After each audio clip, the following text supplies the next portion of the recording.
Bonjour, aujourd'hui nous avons le plaisir de recevoir Monsieur Boumedienne Messaoudi qui est chercheur en intelligence d'affaires. Merci.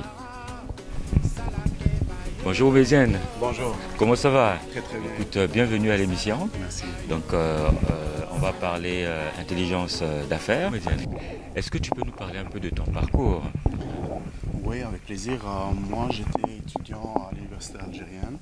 J'ai fait de l'informatique là-bas. Ok. Et par la suite, je me suis décidé d'émigrer ici à Montréal pour terminer mes études. Ok. Et vu que je m'intéressais beaucoup à tout ce qui était base de données et à la programmation avec SQL, je me suis intéressé à l'intelligence d'affaires et j'ai décidé de terminer ma maîtrise à Montréal. À Montréal. Ouais. Ok. Et depuis, tu es chercheur. Oui, j'aime bien faire des lectures présentement au cours de la maîtrise sur tout ce qui est intelligence d'affaires. Le sujet m'intéresse vraiment, surtout que j'avais travaillé en Algérie dans le domaine de l'informatique. Ici, j'avais trouvé les moyens et l'environnement pour faire des recherches dans cette spécialité. Dans cette spécialité, excellent. Qui t'a, j'allais dire, omnibulé dans cette discipline-là? C'est vraiment le côté décisionnel de la chose. J'ai vu que elle peut aider les gestionnaires à avoir de meilleures décisions. Je me suis dit que c'était un outil à étudier et voir comment on peut performer dans ce domaine, surtout que c'est un domaine qui n'est pas vraiment mature et il y a beaucoup d'opportunités, quoique dans le travail ou bien dans la recherche. Ok, excellent. Mais quand tu dis que c'est un domaine qui n'est pas vraiment mature, est-ce que tu voudrais dire par là que ici au Québec, c'est un domaine qui est encore méconnu? Et si oui, pourquoi? Si on regarde un petit peu tout ce qui se fait, par exemple, dans les hôpitaux japonais ou américains ou même dans les pays scandinaves, on voit vraiment l'intérêt de cette spécialité pour par exemple, avoir des... là, on peut sauver de l'argent, par exemple. On peut utiliser cette BI ou cette intelligence d'affaires, cette business intelligence pour une meilleure gestion de certaines organisations. Si on compare les organisations qui sont au Québec ici, on peut dire que le marché commence à avoir comment dirais-je, des opportunités dans le marché. Dans le marché, ouais. Excellent. Mais on va voir cette partie-là dans notre deuxième partie.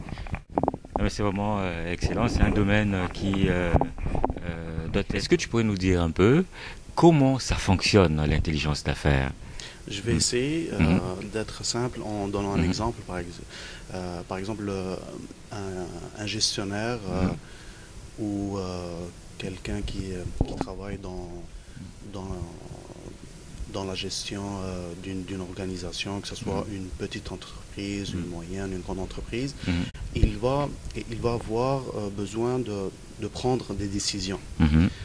L'intelligence d'affaires ou l'intelligence économique ou la business intelligence, la BI, va l'aider à prendre cette décision ou ces décisions qui sont des fois stratégiques pour une organisation. Si je prends l'exemple d'un ministre de la Santé et qui veut avoir un certain nombre de médecins dans une ville ou dans une province, il doit par exemple rencontrer des gens qui peuvent lui fournir des statistiques, des rapports, des mesures, des chiffres sur le nombre de médecins qui sont par exemple qui sortent de l'université chaque année et peut-être qu'il doit aussi voir un autre gestionnaire dans le domaine de l'emploi où il va voir par exemple le salaire d'un médecin, c'est quoi dans une ville ou dans une société. Cela, c'est des mesures. Les mesures ou bien les dimensions, qu'on peut les appeler aussi, vont l'aider à prendre la décision et de répondre à la problématique comment trouver le nombre adéquat de médecins, par exemple, dans une société. Qu'est-ce qu'il va faire?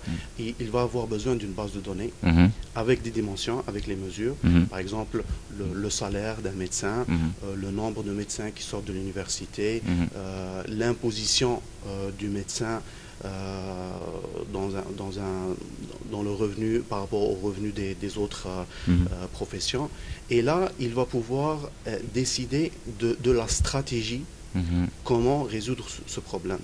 Il doit avoir besoin d'outils interactifs, dynamiques, reliés entre eux, pour prendre cette décision.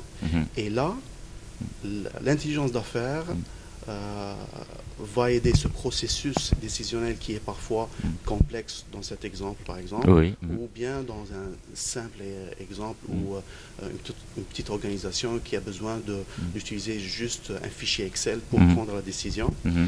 Les dimensions ou les mesures vont constituer une sorte d'un hypercube. Et l'hypercube vient de la base de données.